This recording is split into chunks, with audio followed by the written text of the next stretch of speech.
All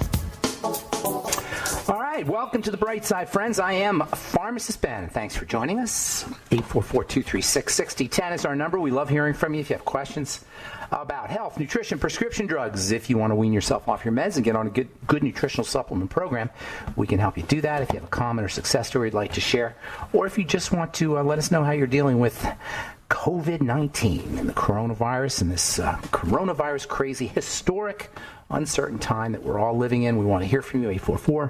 844-236-6010 is our number today and every day on the Bright Side. 844-236-6010. We'll get your calls in the bottom of the in our next segment. At the bottom of the hour, we'll be speaking to Aaron McCormick. Aaron McCormick is an entrepreneur, and he's written a very cool book called Unbounded, Journey to Your Within. Aaron is a true American success story, author, entrepreneur, inspirational speaker. He's an artist, and he has got a really cool story to tell. We're going to talk to Aaron McCormick at the bottom of the hour. Unbounded is his book, Journey to Your Within. We'll get your calls in our next segment, 844-236-6010. We got lines open for you. If you want to purchase longevity products, head to brightsideben.com, pharmacistben.com, or criticalhealthnews.com. That's brightsideben.com, pharmacistben.com, or criticalhealthnews.com. You can purchase longevity products, or even better, sign up to join the Brightside Ben team. For a one-time $30 fee, you can be in business for yourself. Now is a golden opportunity to start a home-based business. We should all be thinking about a home-based business, especially if you've been affected economically, financially, if you've had your business closed because of this whole coronavirus thing. Now's a really good time to start thinking about. Actually, now's a good time not to do more than start thinking, to actually participate in beginning a home-based business. The longevity home-based business opportunity is ideal if you're interested in health, if you're interested in nutrition, if you're interested in changing lives and impacting other people at the level of good health, which is the most fundamental level of being there is. Nothing else matters if you're not healthy. If nutritional supplementation has helped you in your life and you want to pay it forward, please call 866-735-2470. Ask about the longevity business opportunity, or head to brightsideben.com, pharmacistben.com, or criticalhealthnews.com and click on the Join the Team link for a one-time $30 fee. You can be in business for yourself. Also, check out our Truth Skin Health products at truthtreatments.com. Never any preservatives, fragrances, fillers, waxes, emulsifiers, water, silicone, vegetable oil, nothing your skin doesn't need or doesn't want in any of our Truth Skin Health products. We've got several specials running, including a Father's Day special at truthtreatments.com. Also have a skin health blog up at truthtreatments.com. All Truth treatments were formulated in my compounding pharmacy, designed to heal wounds and post-surgical trauma, to prevent scarring. As it turns out, when you prevent scarring, when you heal wounds, when you heal the skin, you get more beautiful skin, and that's the concept. That's the principle behind all of my Truth treatments. 100% active and functional ingredients. You shouldn't have to pay for ingredients you're not using, including tap water. Nothing your skin doesn't need or doesn't want in any of our Truth Skin Health products. Truthtreatments.com, truthtreatments.com. And also, if you're interested in checking out our nutritional supplements, go to truthnnourishment.com. Thank you to Robert Lundgren for setting that up. All right, Aaron McCormick coming up at the bottom of the hour. We'll take your phone calls next segment, 844-236-6010. There's been a lot of interesting stuff now about diabetes and COVID-19 from Medscape.com, which is a really cool medical website. The story unfolding is worrisome for diabetes and COVID-19, according to the American Diabetes Association's latest journal, Diabetic Care. Diabetes and COVID-19 is the latest and one of the most important aspects of this disease. Quote, certain groups are more vulnerable to COVID-19, notably older people and those with underlying medical conditions, because diabetes is one of the conditions associated with high risk. The diabetes community urgently needs to know more about COVID-19 and its effect on people with diabetes, unquote. That's from Medscape's, that's from the American Diabetes Association's journal, Diabetes Care. Diabetes, to me, is one of the most tragic of all health challenges. It's considered to be the third leading cause of death, but when you factor in when you factor in the fact that diabetes is linked to cancer, the second leading cause of death in this country, and heart disease, the first leading cause of death in this country, diabetes becomes the leading cause of death in the United States and worldwide. And considering that it is a lifestyle issue, people, It's a lifestyle issue. Diabetes is a food issue. Let's make no mistake about it. If you're on a prescription drug, for diabetes, you're taking a prescription drug to control a food issue. And I don't mean to be harsh about it, and I don't mean to be blaming the victim, but there's no one else to blame for diabetes. There's no diabetes bug that just attacks you from the outside. There's no diabetes dust that gets sprinkled on the top of your head from an angel. Diabetes is strictly a lifestyle health challenge. And, oh, by the way, diabetes, which is elevated blood sugar or poorly controlled blood sugar, is not really the big problem. The big problem is excess insulin, elevated insulin. Yeah, blood sugar is a problem. All right, we'll say blood sugar is an issue, but the really big problem is elevated insulin. In fact, existing insulin use has been linked to elevated death risk for COVID-19. That's another interesting point about blood sugar. In a retrospective study of 904 hospitalized COVID-19 patients done in China, it turns out the higher your insulin levels, the more likely you are to suffer from a fatal outcome from COVID-19. Of course, elevated insulin is associated with blood sugar. And again, it's an eating issue. And also a lack of supplements, a lack of nutrition. There's wonderful supplements you could take to help stabilize blood sugar. Diabetes or blood sugar issues. And you don't have to be diagnosed as a diabetic to be dealing with blood sugar issues. The diagnosis of diabetes is based on an arbitrary, made-up number. Pulled out of the air. Okay, not necessarily pulled out of the air. It's based on statistics. Nonetheless, you could still have messed up blood sugar and not be a fully diagnosed diabetic. My mom is suffering from peripheral neuropathy. She can't sleep at night. Her feet are burning. Her toes are burning. It's a miserable, miserable condition. Now, peripheral neuropathy is a classic sign of dysglycemia or messed up blood sugar. But because she hasn't been diagnosed as an official diabetic, her doctor doesn't feel like it has anything to do with the food she's eating. She doesn't feel like it has anything to do with the foods she's eating. And this all underscores a very, very important point. You don't want to go by your diagnosis when it comes to reevaluating and readjusting the things you do in your life. If you're dealing with peripheral neuropathy, folks, and you're older, I don't care whether you've been diagnosed as a diabetic or not. Your sugar's messed up. You can pretty much assume it. If you've got weight issues, I don't care if you haven't been diagnosed as a diabetic. The chances are pretty good your blood sugar's messed up. If you were skinny all your life and all of a sudden you're starting to gain belly fat, again, it doesn't matter if you've been diagnosed as a diabetic. Your blood sugar's messed up and you want to start to live accordingly. If you want to get better, you want to start to live accordingly, regardless of what your diagnosis or lack of diagnosis is. All right, we'll continue when we come back from our break. I am Pharmacist Ben. Aaron McCormick coming up at the bottom of the hour. We'll take your phone calls next segment. 844-236-6010 is our number. We'll be back after this.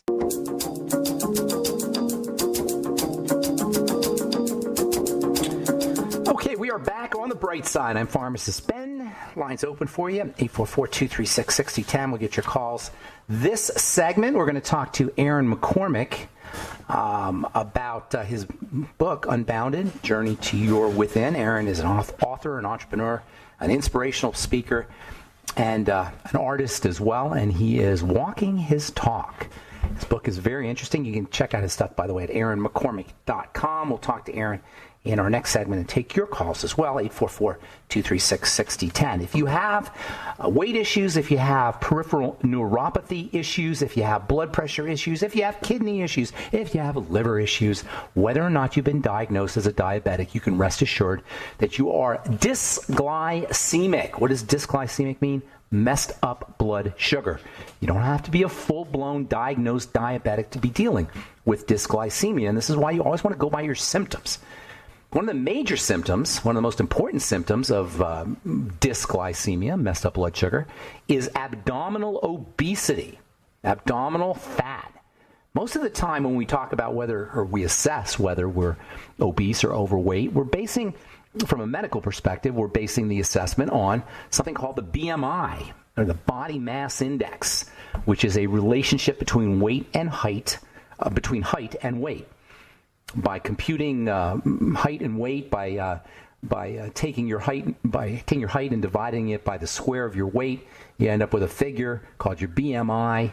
The BMI is used as a standard for determining whether somebody's underweight or overweight or obese. Nonetheless, if you have a lot of muscle, your BMI is going to be high, and it's going to look like you're obese or overweight, but you're just carrying a lot of muscle. Athletes in particular who are carrying lots of muscle, because muscle is denser than fat, and can have a high BMI, which is completely inaccurate, at least in terms of making a determination on whether that athlete is obese or overweight. So the BMI is not a great way to measure or great way to assess whether you're overweight. The BMI can give you a good estimate of body fat if you're don't have a lot of muscle. But if you are a highly trained athlete with big muscles, you can have a BMI that's really, really high and not have any body fat at all. On the other hand, your BMI can fail to accurately reflect your body fat if you've lost a substantial amount of muscle. So the BMI is not a great way to determine whether or not you're overweight or not. That's what most doctors use. That's what insurance companies use as well. A better strategy or a better diagnostic assessment is on your abdominal fat. Abdominal fat is a big, big problem. There's two kinds of abdominal fat. You've got some of the fat that's located just beneath the skin. That's called subcutaneous fat. That's not as much of a big deal.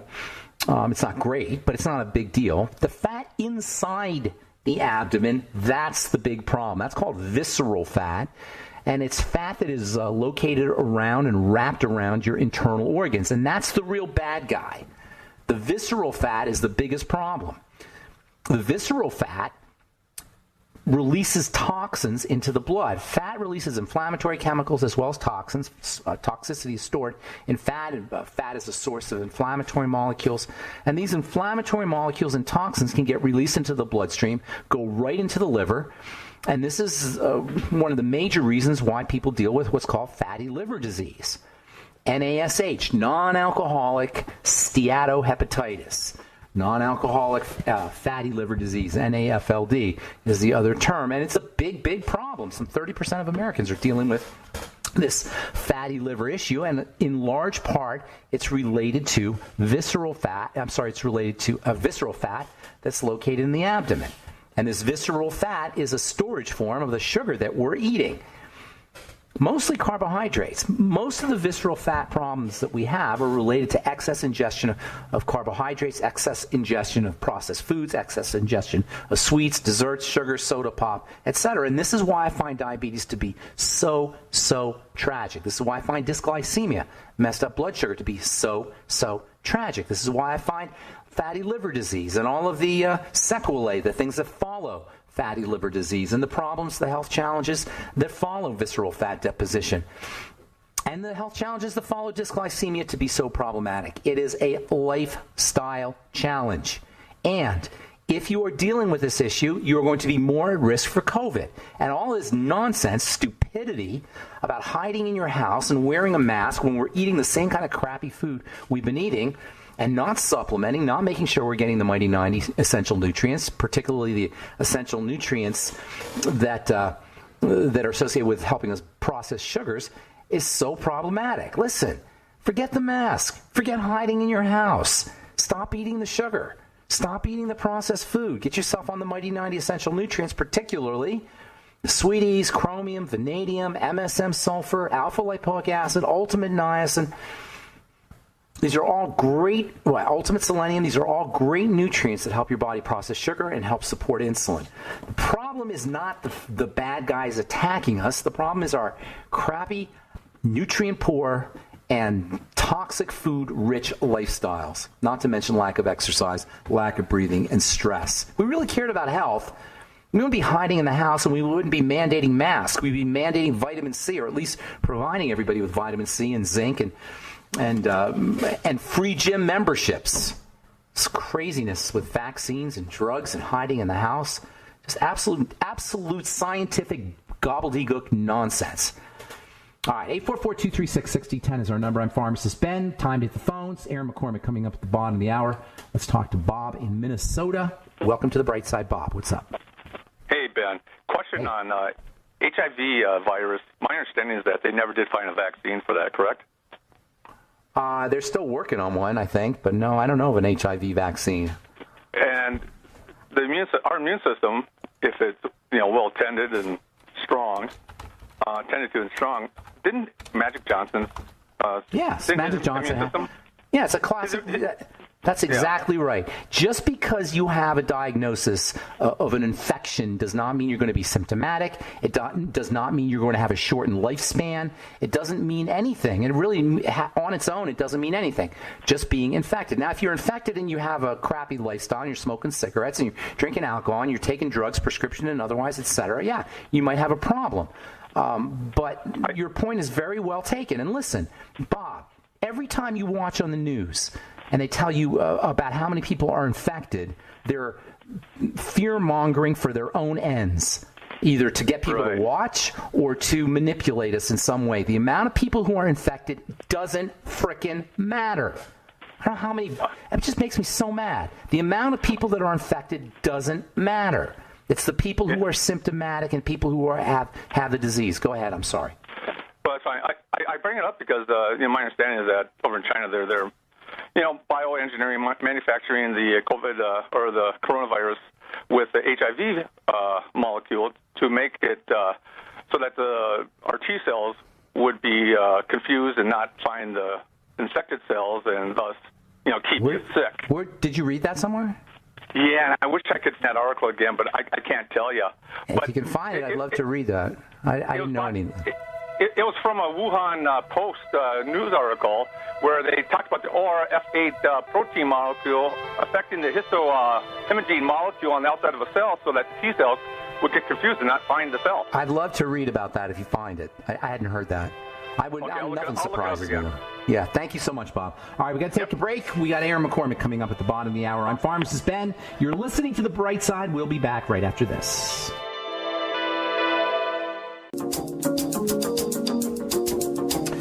Okay, we are back on The Bright Side. I'm Pharmacist Ben, and thank you for joining us. We're on the air Monday through Friday, 8 to 9 Pacific, 10 to 11 Central, 24/7 on the archive page at brightsideben.com. Also, benfuchsarchives.com. Thank you to Peter in the UK for setting that one up. We've got a search engine at benfuchsarchives.com. If you miss a program or you want to review a specific topic, you can also check out longevity products at brightsideben.com, pharmacistben.com, and criticalhealthnews.com. We've got news stories, blog posts, videos, and lots of great health information at brightsideben.com, pharmacistben.com, and criticalhealthnews.com. And don't forget to take a look at our Truth Skin Health products at truthtreatments.com, all formulated in my compounding pharmacy for healing wounds. Healing wounds is beauty. Health is beauty, as I like to say, and never any preservatives, fragrances, fillers, waxes, emulsifiers, water, silicone, vegetable oil, nothing your skin doesn't need or doesn't want ever in any of our True Skin Health products. TruthTreatments.com, TruthTreatments.com. All right, I am looking forward to speaking to our guest. Aaron McCormick is an author and an entrepreneur and an artist and a visionary and an inspirational speaker. His book is super cool. It's called Unbounded, Journey to Your Within. You know, I am all about success and motivational strategies on this program, and I love talking to people who not only walk their talk, but who share what they've learned. And that's exactly what Aaron has done in his book, Unbounded, Journey to Your Within. Please welcome to The Bright Side, Aaron McCormick. What's up, Aaron? Hey, Ben. Thank you much, man. I appreciate you having me. Yeah, I appreciate you being on, and I appreciate what you've done. I appreciate your work. Before we get into the book, tell us a little bit about your story, because it's just hearing your story, just reading your story, I should say, is very inspirational. Why don't you share a little bit about how you came to write Unbounded and what you're all about with our Bright Side listeners? Absolutely. Well, I didn't set out to be a writer. At least I didn't think I was. Later on, I would kind of realize that apparently that was always in the cards for me. More on that later. But essentially, as an adult, I've been a tech business person, executive, entrepreneur. Started when I was very young, probably my very low 20s. Excuse me. I did not have a degree. I'm black. For those on obviously we're on radio, you can't see that. So I've had a few of supposed strikes against me, and even ending up in a career that is typically doesn't have a lot of minorities, at least on the business side. Maybe on the tech side, that's the case. So I mean, after doing that for 20 years, 22 years, been very successful. I started making a whole lot of money at a very young age.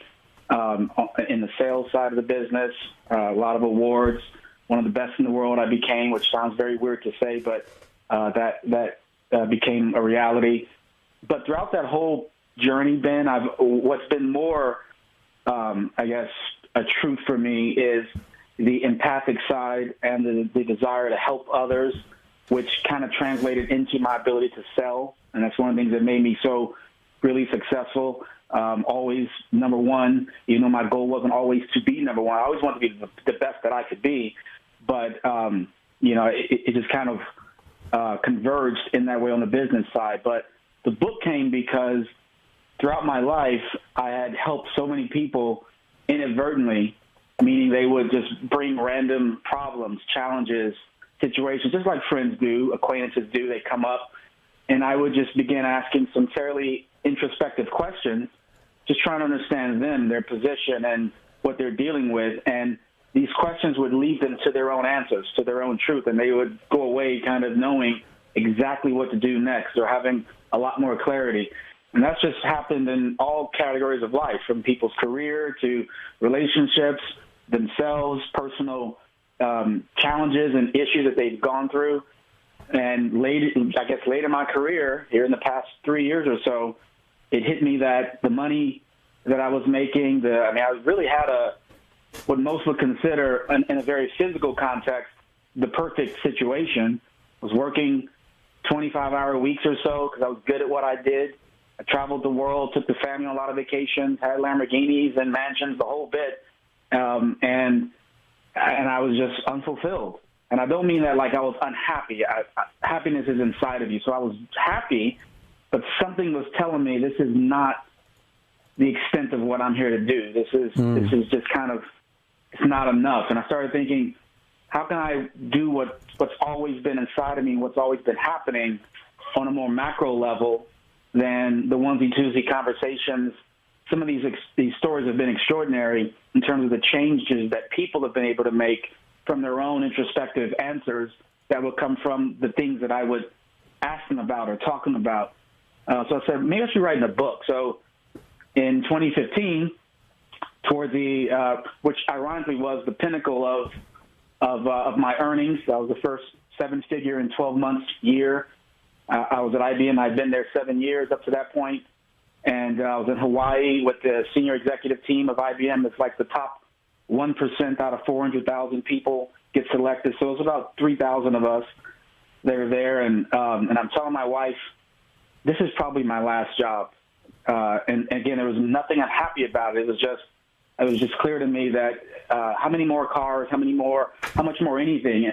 And I was feeling this way back in my 20s when I first started making any money at all or having any normal little decent car, all little things that we as men or women really care about materially.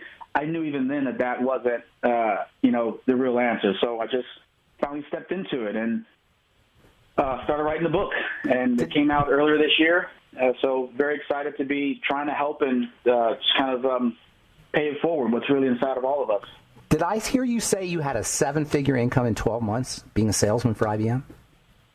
Yes. That's pretty And before that, way back in my 20s, I was $500,000, I was making weird money. I'm like 23 years old. I got neighbors, a $1 million house, neighbors that are doctors, lawyers. Wow. They're working 80-hour weeks and stuff, and I'm sitting there like, this is like a twilight zone. Am I supposed to be doing this? That kind of thing. All right, so there's all these people in the world who can't make money, who don't know how to make money, who aren't making ends meet, especially now with losing their jobs and losing their business. How do you, as a 23-year-old, you're making all this money, what do you want to tell people who are in financial dire straits and who want to turn it around? What can you tell people? Because obviously you have an expertise here. Yeah, the interesting thing that is happening for everybody right now is there's a huge chance to organically have the things that you want, even though it's so dark and so scary and uncertain right now.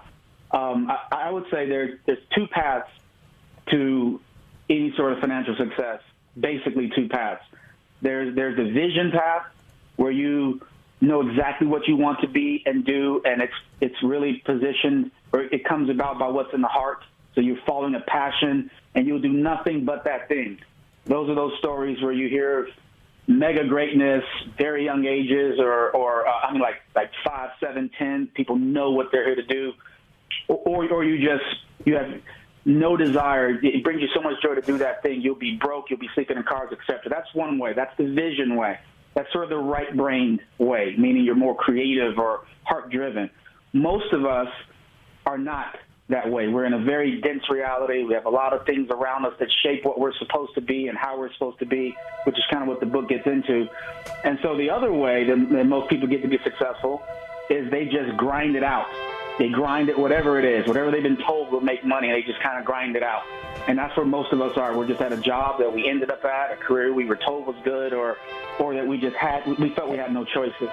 Hang on to that thought, Aaron. We got to take a quick commercial break. I want to talk about that when we come back from our break, the distinction between this right brain way of accessing wealth and then grinding it out. All right, we're back on the bright side. I'm pharmacist Ben talking to Aaron McCormick, author of the book Unbounded, Journey to Your Within. Aaron, before we get into the book, which I definitely want to talk about, and it's an awesome book, by the way, continue with what you were saying about the distinction between grinding it out and using your right brain to become wealthy. Sure. I was just making the point that, with two different paths, when we're grinding it out, this is where a lot of us are. We find ourselves just in careers or jobs that is supposed to give us the results that we want, and so we just do it, but it's not necessarily in the heart space. The thing about a tragedy or a situation that we all find ourselves now where we're forced to be still and we don't have answers. There's a lot of uncertainty. So all the things that normally block us from taking a step to do something that might be really inside of our heart to do, but we're scared because of money or bills or perceptions, all kinds of binders, as I allude to in the book, you now are facing them. You're already in that space. So this is going to result in a lot of good, believe it or not, for a lot of people who are able to become a little bit more introspective and decide, well, if I've already faced one of the biggest fears of my life, right, which is, where's my income going to come from? What about my credit? Will I lose my house? Will I be evicted? When you've gone through all these things and you've come out okay, you start to say, well, why should I just continue down the path I was on if it was moderate to zero fulfillment? And so hopefully more and more people are going to say, let me just gradually start doing the things that I enjoy more internally. Because in this period, Ben, right, like none of us are shopping. So, you're not getting the next cool clothes or watches or cars. None of us are looking at the next big movie coming out. There's a lot of distraction that has been minimized. So hopefully good things will come out of this period that we're in right now. More people do what they love. And when you do what you love, obviously, like attracts like. So positive energy attracts more of the same, and you'll just find more and more doors tend to open. And eventually you'll not just be wealthy by doing what you love with your time, right, which is the most valuable thing we all have is our time, but the money will also follow. So is this what you're referring to when you talk about Unbounded? Yeah, so Unbounded is the notion that the minute we're born, we start consuming energies in our household, in our families, people around our lives, TV, everything. And these ideals, expectations of what you can and can't do, how you should and shouldn't be, from masculinity to your femininity to your race, on and on and on. And behaviors and careers, all these things are external to what you and I actually were when we were born, meaning that, two babies, they can have very different personalities, as toddlers, they're very different. So that invisible spirit, essence, personality, spark, whatever you want to call it, is what we all originally were, and we gradually deviate throughout our lives to the point where many of us are really far from our original essence. We are accepting of relationships that otherwise are incongruent. There's friction, but we stay in them because of expectations and ideals and such. We're in careers. We're far deviated. And the point of Unbounded means when you start to deliberately look at your life, your history, how you've been. There's a lot of introspective work and assignments that happen in the book where you will talk to family members. There's just a bunch of different things and circumstances where you'll rethink and you'll see from the past experience your current position and your trajectory, and you'll go, wait a minute, this is not in alignment with me. I've allowed this to become what I will do or feel or say or work at, etc. And when we start to adjust to the real self, the higher self, if you will, higher just means where you have more joy, what's more accurate, because joy is a higher vibrational frequency. Fear and depression, all those things are lower. So that's how we get to the higher self. And the more you align with that, then the more you become unbounded, so to speak, meaning you have no more limitations that were external to what you really are. And where does empathy fit into the picture? Empathy is something that every single one of us were born as a strong essence or trait, part of our being, but to varying degrees gets managed out by the way that we have been not just raised. I don't mean that parents told us or taught us to not be empathetic, but by the way our physical selves took in information of how the world works. So all of us naturally have this need, and you can even analyze babies and stuff. I mean, we obviously love ourselves. You can't love anyone else until you love yourself. So there's selfishness there, which is a good thing. Sometimes people try to paint selfishness as being a terrible thing and try to be overly altruistic. No such thing as being too altruistic, because you got to love self first. But the very next thing is to serve others. And so after you've realized what brings you joy, real joy, not taught joy, which is what a lot of material things teach us. Material things give an experience, riding a bike or doing this or going fast in a car or whatever the case may be. It's usually a mental thing. Those high-end toys and stuff we have, purses for women, watches, whatever you want to call it, they give an ego pump, but they actually do nothing for the heart in terms of actual joy. So part of what we got to do is figure out what those real emotions are, because those are the things that are the most powerful. Those are things that are motivate us, what motivate others, and what enrich the soul. So empathy, I talk about in the book how, when you are able to converge your joy, the things that make you feel great, with how it serves others, when you can deduce and understand the way that it then uplifts others in any kind of way. Like in my case, I became one of the best software, enterprise corporate software sales guys, and a key thing was empathy. I mean, real empathy for the people, not just the senior executives I sold to, but for the people whose day-to-day was spent at a computer using some call center software thousands might use, and after they use mine, it would change how their day-to-day is. I mean, I really took an interest, and I cared, and I did that at all levels. So if a person is whatever you do for a living, right, if you can't understand and connect with how it's bringing somebody else up, then you're detached from literally half of your purpose. Half of your purpose is you. The other half of your purpose is to serve the rest of humanity. Love it. Along the same lines, you spent a lot of time talking about romantic relationships, which I kind of found surprising in a book that was dedicated to self-help and financial wealth. Where does romance fit into all this? It's the most desired. It's like I got a 4-year-old, almost 5, and a 2-year-old, and you start seeing very early on how romantic, they don't even know what romance is. I mean, right? So this is one of the fundamental things that we're here for. If we don't procreate or experience that sort of love, even if we're not heterosexual, that romantic love from someone else, we kind of feel lost. Like, I'm missing a big part of why I'm here. And what's ironic, Ben, is it's also the most least understood because we're taught in everything that we've read from children's books and Prince and Princess, and you get pretty, you get handsome, become this outwardly certain thing, and then you get the prize of this other thing.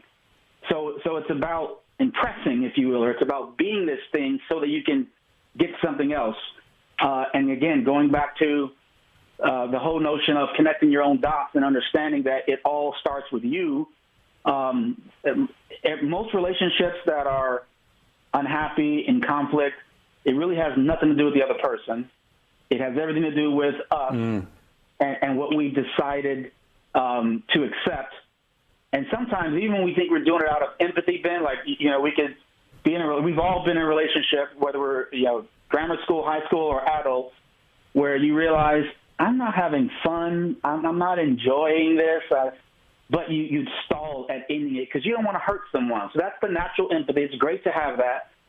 But when you stay in it, for example, for that reason, you're now killing two birds with a stone, right? You're hurting you, the other person. We're all energy, so they know whether you say it or not, they say it or not, they know that this is not a connection. Connection is energy. It has to connect on both sides. So they feel the same thing. They're probably just too scared to go there. Just the same. They're fearful of rejection, fearful of starting over, insecurities. So I talk about how there's no such thing as even a dumping. Nobody gets dumped. Both sides already know. They've always known whether there's a connection or not. We just tend to suppress it. I wanted to get into that, Aaron. I wanted to get into dumping, but we're out of time. The book is Unbound: A Journey to Your Within. I highly, highly recommend the book. Aaron, thank you so much for being on the bright side, and thank you for your wonderful work. Really awesome book. Good job. All right, that's Aaron McCormick. The book is Unbound: A Journey to Your Within. You can check out his work at aaronmccormick.com. And that's all the time we have for today. Thanks for listening to The Bright Side. I'm Pharmacist Ben. Have a wonderful, beautiful, awesome, spectacular day. We'll talk to you later, folks. Bye for now.